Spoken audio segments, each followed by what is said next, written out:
Por que você não faz o que precisa? A racionalização em Dostoiévski. Você sabe exatamente o que precisa fazer. Sabe que precisa acordar mais cedo, começar aquele projeto, procurar um novo emprego, terminar aquele relacionamento que já deu o que tinha que dar, cuidar da sua saúde, dizer não para aquela pessoa, dizer sim para aquela oportunidade. Você sabe, no fundo da sua alma, no silêncio das 3 da manhã, quando o mundo dorme e só você está acordado com seus pensamentos, a verdade está ali, inegável, luminosa como um holofote apontado para o essencial. E mesmo assim, você não faz. Os dias passam, as semanas se acumulam. Aquele projeto continua na gaveta mental. Aquela conversa necessária continua adiada. A vida que você poderia estar vivendo permanece em estado de potência, como uma semente que nunca encontra solo. E você se pergunta, com uma mistura de frustração e perplexidade: por quê? Por que eu não faço o que preciso fazer? Essa pergunta não é nova. Ela atravessa os séculos, atormentando filósofos, artistas, homens comuns e gênios. E talvez ninguém tenha explorado essa questão com tanta profundidade e honestidade brutal quanto Fyodor Dostoiévski. O escritor russo não apenas compreendeu esse fenômeno, ele o dissecou, deu-lhe nome, deu-lhe rosto, deu-lhe voz. E a voz que ele deu a esse fenômeno nos revela algo perturbador. Nós não fazemos o que precisamos não por fraqueza, mas por mecanismo sofisticado de auto-engano chamado racionalização. O homem do subsolo, o retrato da autossabotagem. Para entender o que Dostoiévski tem a nos ensinar sobre por que não fazemos o que precisamos, precisamos começar com sua obra mais cortante sobre o tema, Memórias do Subsolo. Publicada em 1864, essa novela é um soco no estômago, um espelho que Dostoiévski coloca diante do leitor sem piedade. O protagonista é um ex-funcionário público, um homem de 40 anos que se retirou da vida social para viver em um porão imundo em São Petersburgo. Ele é inteligente, muito inteligente, talvez até brilhante. Tem uma capacidade de análise aguda, uma consciência de si e do mundo que beira a genialidade. E é exatamente essa inteligência que o paralisa. Este homem do subsolo sabe que precisa fazer. Sabe que precisa sair daquele buraco, literal e metaforicamente. Sabe que precisa buscar conexões humanas genuínas, abandonar seu orgulho doentio, agir no mundo em vez de apenas observá-lo. Mas existe algo nele que o impede. E ele não apenas se entrega à inércia, ele a racionaliza. Ele cria justificativas elaboradas e sofisticadas para sua própria paralisia. Em um dos trechos mais devastadores do livro, ele diz: sou um homem doente, sou um homem mau, um homem desagradável. Acho que estou com o fígado doente, mas não entendo nada da minha doença e não sei exatamente o que me dói. Ele começa falando de uma doença física para, logo em seguida, revelar que a verdadeira enfermidade é outra. Sua recusa em agir, sua resistência em fazer o que sabe que precisa ser feito. A genialidade de Dostoiévski está em mostrar que o homem do subsolo não é um caso isolado. Ele é, na verdade, a ampliação de algo que existe em todos nós. Ele é o espelho de aumento do nosso próprio mecanismo de autossabotagem. A inteligência que deveria libertá-lo é exatamente a que o aprisiona. Porque a inteligência, quando mal direcionada, não busca soluções, busca justificativas. O mecanismo da racionalização. O que Dostoiévski revela, com uma precisão clínica disfarçada de literatura, é o funcionamento interno do que hoje chamamos de racionalização. A racionalização é o processo pelo qual construímos explicações aparentemente lógicas para comportamentos que, na verdade, são motivados por medos, desejos ocultos ou simples acomodação. É a mente usando sua capacidade de raciocinar, não para chegar à verdade, mas para protegê-la da verdade. O homem do subsolo quer agir. Ele sente o impulso de mudar. Mas então sua mente entra em cena e começa a tecer argumentos sofisticados para convencê-lo de que agir seria inútil. Ou pior, seria uma rendição ao que ele despreza. Ele racionaliza. Se eu agir, estarei me igualando aos homens de ação que eu tanto critico. Se eu buscar ajuda, estarei admitindo fraqueza. Se eu tentar e falhar, a dor será pior do que a dor de nunca tentar. Portanto, a melhor escolha é não escolher. A melhor ação é a inação. E ele não para por aí. Ele transforma a sua paralisia em superioridade moral e intelectual. Convence a si mesmo de que sua inércia é, Na verdade, uma forma de resistência a um mundo superficial, diz ele. Um homem inteligente do século XIX deve e está moralmente obrigado a ser uma criatura sem caráter. Um homem de caráter, um homem de ação, é fundamentalmente limitado. Perceba a armadilha. Ele pegou sua maior fraqueza, a incapacidade de agir, e a transformou em uma prova de sua superioridade. Ele não é paralisado. Ele é refinado demais para agir. Ele não é covarde. Ele é complexo demais para as certezas simplórias dos homens de ação. Essa é a racionalização em sua forma mais pura e mais venenosa. Quantas vezes você já fez algo parecido? Eu não terminei o projeto porque sou um perfeccionista. Eu não terminei aquele relacionamento porque sou uma pessoa leal. Eu não mudei de carreira porque tenho responsabilidades. Eu não comecei a me exercitar porque estou esperando o momento certo.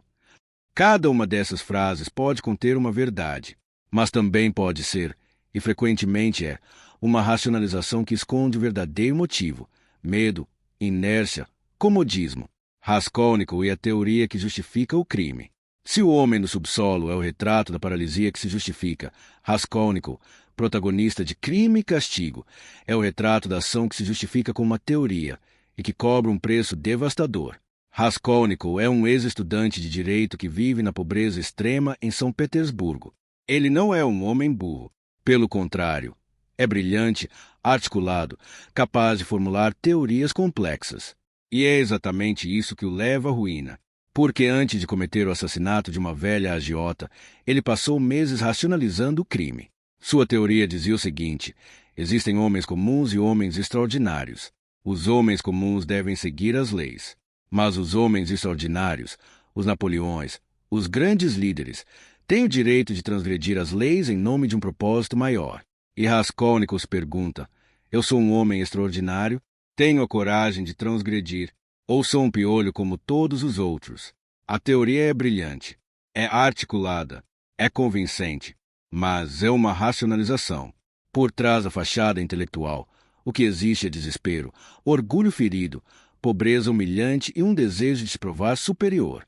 A teoria não é a causa do crime, é a desculpa que a mente de Raskolnikov criou para permitir o crime. O que se segue ao assassinato é a parte mais importante do livro. Raskolnikov não é atormentado pelo remorso imediato. É atormentado por algo pior, a descoberta de que sua teoria não se sustenta. Ele não é um Napoleão. Ele não transcendeu a moral comum. Ele é um homem comum que cometeu um ato terrível e agora não consegue conviver consigo mesmo. A racionalização ruiu, e o que sobrou foi a verdade nua. Ele não precisava matar a velha. Ele não precisava provar nada. Ele precisava era enfrentar sua pobreza com trabalho honesto, sua solidão com humildade, sua vida com coragem genuína. Qual é a lição aqui? A lição é que, frequentemente, nossas racionalizações mais elaboradas são coberturas para nossos piores impulsos. Nós não fazemos o que precisamos porque primeiro construímos um castelo teórico que justifica não fazermos. E o problema do castelo teórico é que ele parece sólido, mas desaba ao primeiro sopro da realidade. O Grande Inquisidor, a racionalização do poder. Em Os Irmãos Karamazov, Dostoiévski nos presenteia com um dos capítulos mais famosos da literatura mundial, O Grande Inquisidor. É um poema recitado por Ivan Karamazov, no qual ele imagina Jesus voltando à Terra durante a Inquisição Espanhola e sendo preso pelo Grande Inquisidor. O que se segue não é um julgamento comum, é uma racionalização monumental. O Grande Inquisidor não tortura Jesus, ele argumenta com ele. Ele explica, com uma lógica impecável, por que a Igreja teve que corrigir a mensagem de Cristo. Diz ele: Cristo ofereceu liberdade aos homens, mas os homens não querem liberdade. A liberdade é um fardo pesado demais. Os homens querem milagres, mistério e autoridade. Querem alguém que lhes diga o que fazer. Querem pão, não verdade. Por isso, argumenta o inquisidor, a Igreja teve que assumir o controle. Teve que oferecer o que os homens realmente precisam, não o que Cristo idealizou. A mensagem de Cristo era bonita, mas impraticável. A Igreja, com sua hierarquia, seus dogmas e seu poder, está fazendo o que é realmente necessário. Está cuidando da humanidade como um pastor cuida de ovelhas que não sabem o que é melhor para si mesmas. O ponto de Dostoiévski é arrasador. O Grande Inquisidor não é um vilão caricatural. Ele não é movido por maldade pura. Ele é movido por uma racionalização tão sofisticada que ele mesmo acredita nela. Ele realmente pensa que está fazendo bem. Ele racionalizou o poder, a repressão, a traição na mensagem original, tudo em nome do cuidado com a humanidade.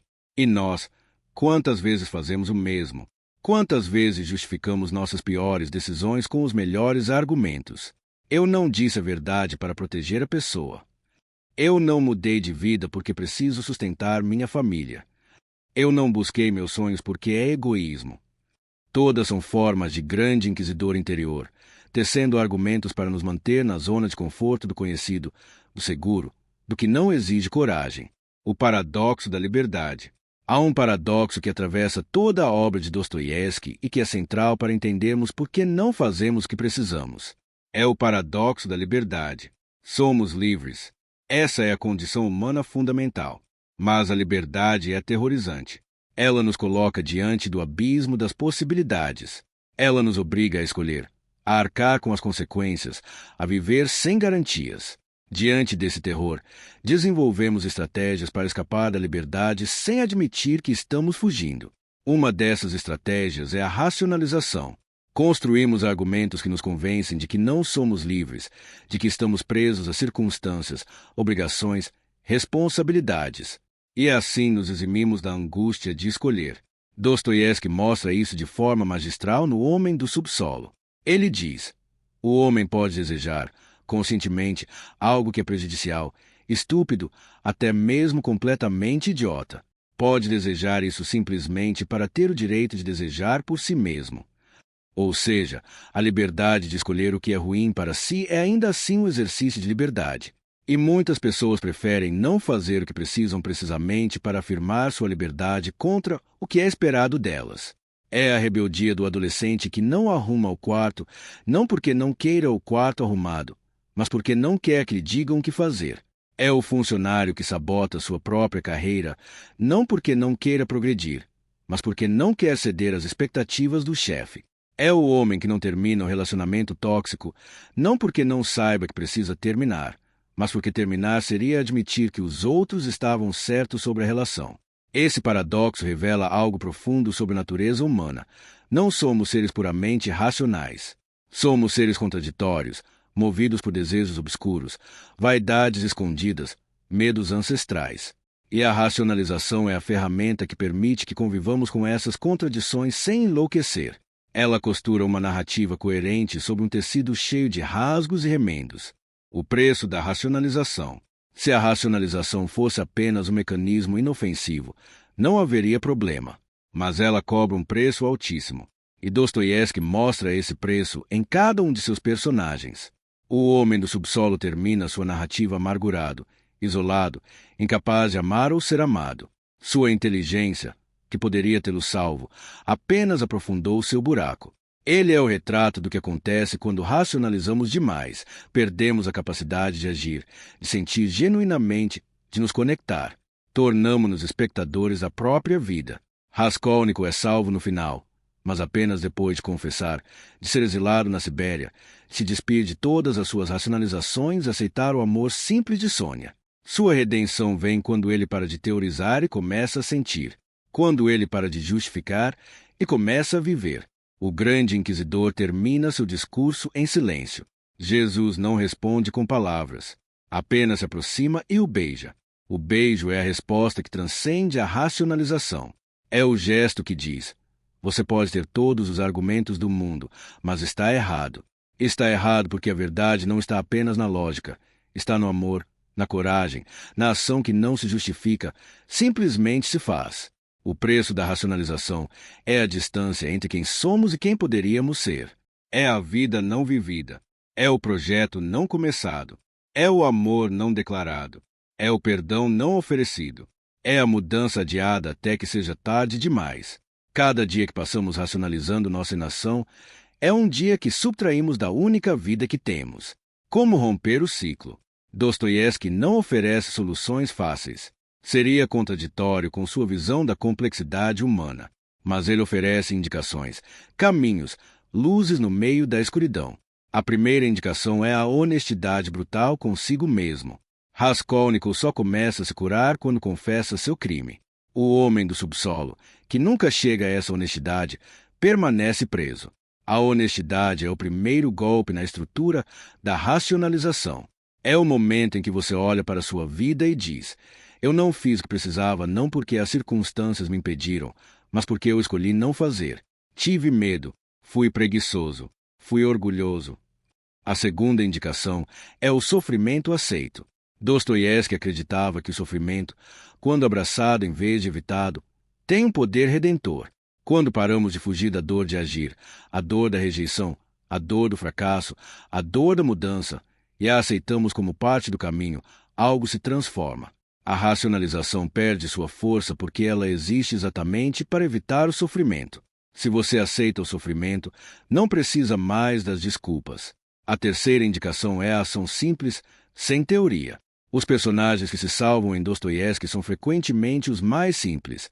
Sônia, Alyosha, Ustari e Zosima. Pessoas que não teorizam sobre o bem, mas o praticam. Que não justificam suas escolhas com tratados filosóficos, mas simplesmente fazem o que precisa ser feito. A ação rompe a racionalização porque a racionalização é um fenômeno da mente parada. Quando o corpo se move, a mente segue. A quarta indicação é a conexão humana genuína. O isolamento é o terreno fértil da racionalização. Sozinhos, podemos construir os castelos mais elaborados de auto-engano. Mas diante de outro ser humano, de um olhar que nos vê de verdade, as muralhas tremem. Raskolnikov é salvo pelo amor de Sônia. O homem do subsolo se perde na sua solidão autoimposta. Precisamos de outros para nos tirar de nossas próprias mentiras. O chamado à ação. A pergunta que dá título a esta reflexão: por que você não faz o que precisa? Não pode ser respondida apenas com teoria. Porque a teoria, como vimos, é frequentemente parte do problema. Ela pode ser mais uma camada de racionalização, mais um adiamento disfarçado de preparação. A resposta está na ação. Está no momento em que você fecha este texto, respira fundo e faz aquela coisa que está adiando há semanas, meses ou anos. Não perfeitamente, não com todas as respostas, mas faz. Porque a ação, por menor que seja, é o antídoto para a paralisia da racionalização. Dostoiévski nos mostrou, com seus personagens atormentados, que a mente humana é capaz de criar prisões sofisticadas, mas também nos mostrou que a chave está dentro da própria cela. A chave é a honestidade. A chave é a coragem de sentir o desconforto e agir mesmo assim. A chave é o reconhecimento de que somos frágeis, contraditórios, imperfeitos e que está tudo bem. O que não está bem é desistir de viver em nome de uma desculpa bem elaborada.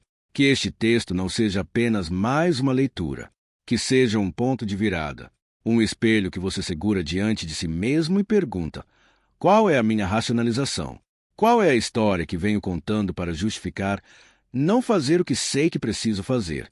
E, uma vez identificada, que você tenha coragem de abandoná-la. Porque, no fim, a vida não pergunta se você tinha bons motivos para não vivê-la. A vida simplesmente passa. E quando você olhar para trás, o que doerá mais não serão as vezes em que tentou e falhou, mas as vezes em que nem tentou porque se convenceu de que não valia a pena. Dostoiévski dedicou sua obra a nos alertar sobre isso. Cabe a nós ouvir o alerta e agir. Agora, não amanhã, não quando as condições forem perfeitas, não quando você estiver pronto. Agora, porque agora é o único momento que existe. E o que você precisa fazer está esperando.